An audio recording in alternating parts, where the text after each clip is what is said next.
अगर आपको sleeveless dress पहनने में दिक्कत होती है क्योंकि आपके आर्म्स जो है वो बल्की है, तो ये वीडियो आपके लिए है।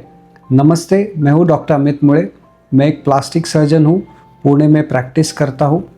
और इस वीडियो को एंड तक ज़रूर देखना क्योंकि हम बात करने वाले हैं कि आपके आर्म्स आखिर में बल्की होते क्यों है, क्या हम इनको नॉन सर्जिकली ट्रीट कर सकते हैं विदाउट एनी सर्जरी, हमारे पास क्या क्या सर्जिकल ऑप्शंस होते हैं, लाइपोसक्शन क्या होता है, ब्रेकियोप्लास्टी क्या होती है, और फिर ये सर्जरीज के बाद रिकवरी कैसे होती है। तो चलिए जानते हैं कि आपके आर्म्स जो है वो आखिर में बल्की होते क्यों है। देखो, इसमें देखा जाए तो 3 चीज़ें होती हैं। एक तो हो गया वेट गेन, बट ये देखो कि अगर वेट गेन होता है तो जनरली फैट जो है वो प्रोपोर्शनेटली बॉडी में डिस्ट्रीब्यूट होता है, पर कुछ लोगों में वो स्पेशली आर्म्स के बाजू में ज़्यादा फैट डिपॉजिशन होता है, और इसमें आता है जेनेटिक्स का रोल। ये देखा गया है कि कुछ तरीके के जेनेटिक्स होते हैं, स्पेशली इंडियन फीमेल्स, जिनमें ये आर्म्स में स्पेशली ट्राइसेप्स एरिया में फ़ैट डिपॉजिशन ज़्यादा होता है। And last but not the least is hormonal factors. Females में स्पेशली फैट डिपॉजिशन ज़्यादा होता है आर्म्स में because of estrogen progesterone, and specially ये भी देखा गया है कि प्रेगनेंसी के बाद जो हार्मोनल चेंजेस होते हैं उसमें आपके आर्म्स के अराउंड फैट डिपॉजिशन ज़्यादा होता है। तो क्या हम इस फैट को नॉन सर्जिकली ट्रीट कर सकते हैं?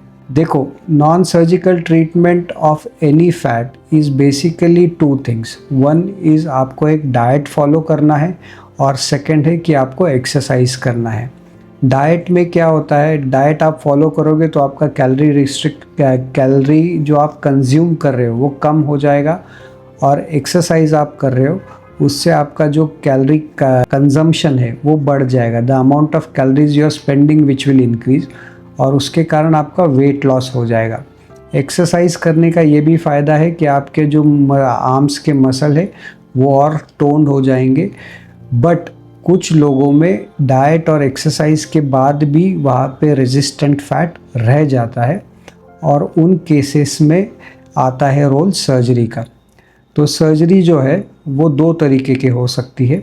एक तो लाइपोसक्शन हो गया, और दूसरा हो गया ब्रेकियोप्लास्टी।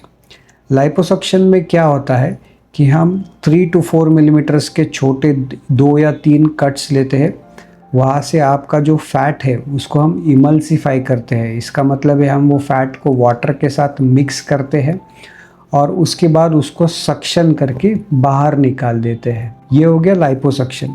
पर लाइपोसक्शन क्या सब केसेस में कर सकते हैं? तो नहीं। अगर आपका small to medium fat deposit है तो वो केसेस में लाइपोसक्शन से आपका सारा फैट निकल जाएगा, और आपको कोई भी दूसरी सर्जरी नहीं लगेगी। Second important factor here is the kind of skin quality.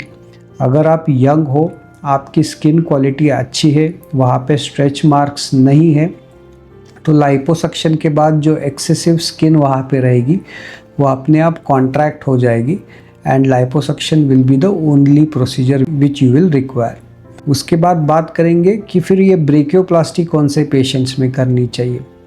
ब्रेकियोप्लास्टी होती क्या है इसको जानते हैं पहले। तो जिन केसेस में हम लाइपोसक्शन नहीं कर सकते उनमें ब्रेकियोप्लास्टी करनी पड़ती है। ब्रेकियोप्लास्टी में हम लाइपोसक्शन तो करते ही है, पर उसके साथ जो एक्सेसिव लूज स्किन है उसको भी निकाला जाता है। जो ब्रेकियोप्लास्टी रहती है वो किन पेशेंट्स में करते हैं? जिनमें आपका एक्सेसिव स्किन है, स्पेशली जो पेशेंट्स में मैसिव वेट लॉस हो चुका है, एल्डरली पेशेंट्स है जिनमें स्किन क्वालिटी अच्छी नहीं है, और बेरियाट्रिक सर्जरी के बाद जो पेशेंट्स आते हैं जिनमें स्किन लूज़ हो जाती है, वो पेशेंट्स में स्पेशली ब्रेकियोप्लास्टी करनी पड़ती है। ब्रेकियोप्लास्टी का एक डिसएडवांटेज होता है कि एक लंबा सा स्कार रहेगा आपके आर्म में, बट आपको डरने की ज़रूरत नहीं है, वो स्कार जनरली अच्छा सेटल हो जाता है। स्कार की बात कर ही रहे हैं तो जानते हैं कि लाइपोसक्शन के स्कार्स कैसे होते हैं।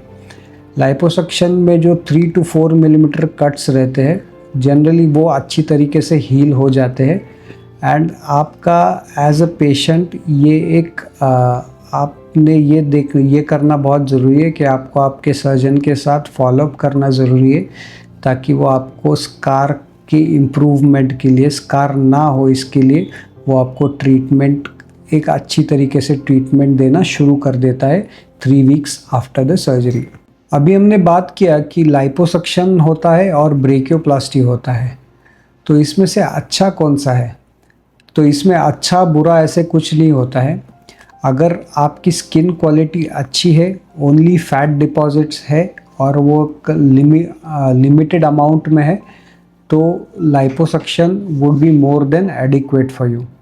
अगर आप ओल्ड एज हो, आपका मैसिव वेट लॉस हो चुका है जिसके कारण एक्सेसिव स्किन है, वहाँ पे आपका बेरियाट्रिक सर्जरी के बाद स्किन चेंजेस है, स्किन लूज पड़ चुकी है, तो वो केसेस में आपको लाइपोसक्शन के साथ ब्रेकियोप्लास्टी भी करने की ज़रूरत पड़ेगी। लाइपोसक्शन और ब्रेकियोप्लास्टी की रिकवरी कैसे होती है इसके बारे में अभी जानते हैं।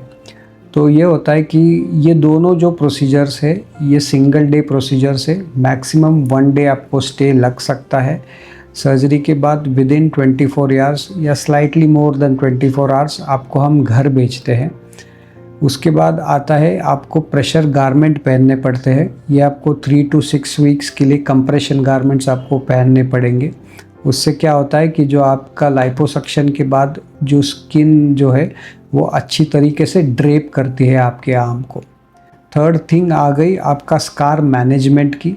आपको जनरली 3 वीक्स के बाद स्कार मैनेजमेंट आपको शुरू किया जाता है, जिसमें आपको सिलिकॉन जेल एप्लीकेशन हम देते हैं।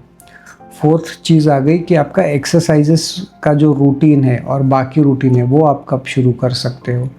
तो जो आपका एक्सरसाइजेस है, अपर बॉडी एक्सरसाइजेस आप 3 महीने तक नहीं कर सकते।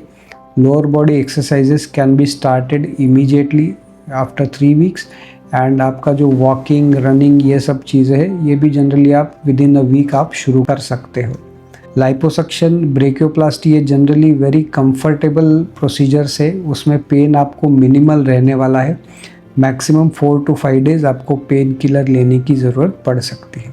तो at the end of this video आप ये तो जान गए होंगे कि अगर आपके बल्की आर्म्स है तो उसके लिए सबसे पहले आपने वेट लॉस करना है। वेट लॉस से अगर वो रेजिस्टेंट है तो आपको एक प्लास्टिक सर्जन को मिलना है जो आपको बोलेगा कि आपको लाइपोसक्शन की ज़रूरत है या आपको ब्रेकियोप्लास्टी की ज़रूरत है। And I can guarantee you कि लाइपोसक्शन और ब्रेकियोप्लास्टी अगर आप करवा लोगे so you will be very happy and these are very straight forward procedures.